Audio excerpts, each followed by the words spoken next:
Good morning, men of People's Church. I'm sure you're taking this time off to spend time with family and relaxing and doing a lot of things that you normally did not do. But I am also pretty sure that you are probably thinking about, and you're pondering about the future and your future personally. And I believe that we as men, sometimes as sole breadwinners in the family, we are probably wondering, how are we going to go ahead in the future, and what is the business world that we work in or that we are involved in going to be in the future, and how are we going to survive. There's a lot.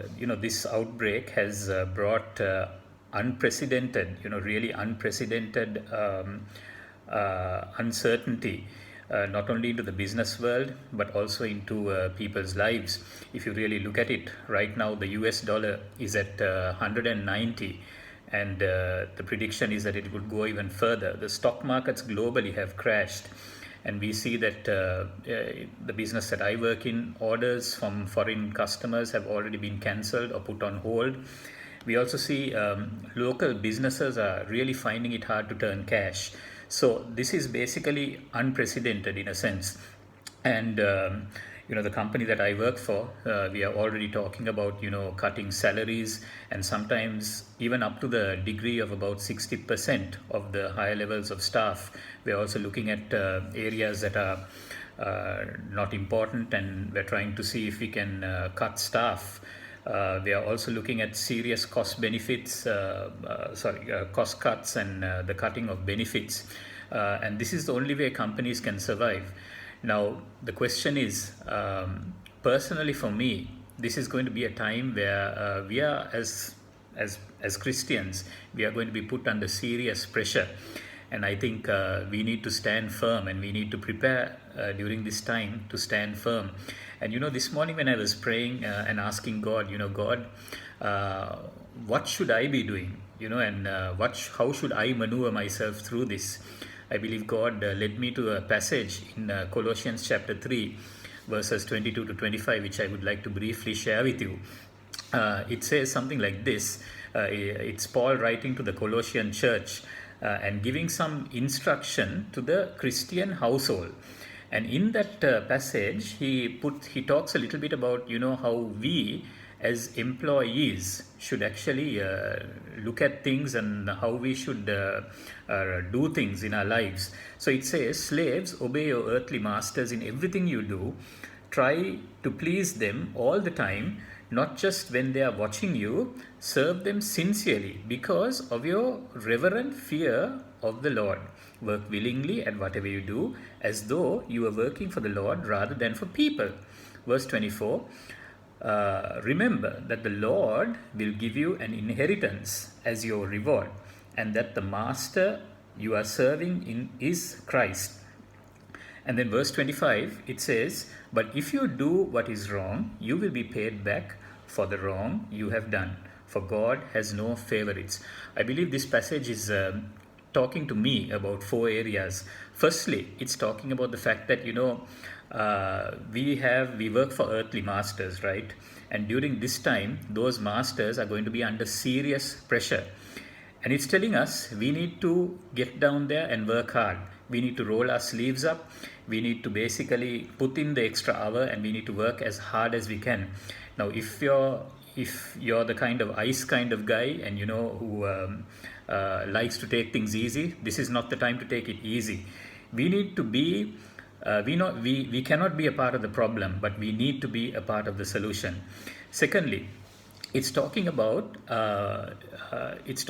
even as we do this, I believe it's going to be very difficult, but it's saying at the fact that it is at the end of the day, we don't work for any earthly employer, but we work for God. And who is God? God is the creator of the heavens and the earth, the one who has unlimited resources. And our God is a God of blessing, and we need to work as if we work for Him. Friends, even as we do that, I believe our attitudes towards our work is going to change. Our attitudes towards our boss is going to change. Our attitude towards the people around us will change. Thirdly, it's talking about something very interesting.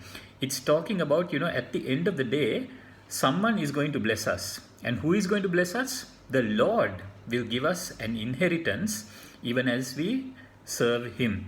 And finally, I think it ends with a warning. During this time, I think we will look for ways to cut corners. Friend, don't cut any corners. Don't take any shortcuts.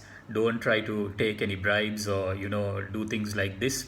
Because the warning that God gives us is, He basically says that if we do what is wrong, it will be paid back to us. So don't do it. So in essence, I just want to leave a couple of things, some practical things that we can do for the next 6 months. When work starts, go in there and work hard as you can. Don't be a part of the problem, but be a part of the solution. And I believe that during this time, we should be spending these holidays and this time that has been given to us to read up. See how this crisis will affect you personally, and see what will happen to you personally, and try and understand what this will do to you personally. Thirdly, before you buy anything, right, before you purchase anything for yourself, whatever it may be, think 3 times or 4 times, do I really need this? Because now is not the time to be spending money, but now is the time to be very prudent with our finances. Fourthly, I think all of us should put our credit cards away. Put it away, right, and don't spend money that we don't have. And finally, I think it's a good time that we put our wholehearted trust in God, looking to God.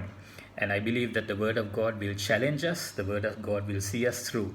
And even as we put our wholehearted trust in God, remember, God is never a debtor to us, but He will make sure that He takes us through, and He will take our families through.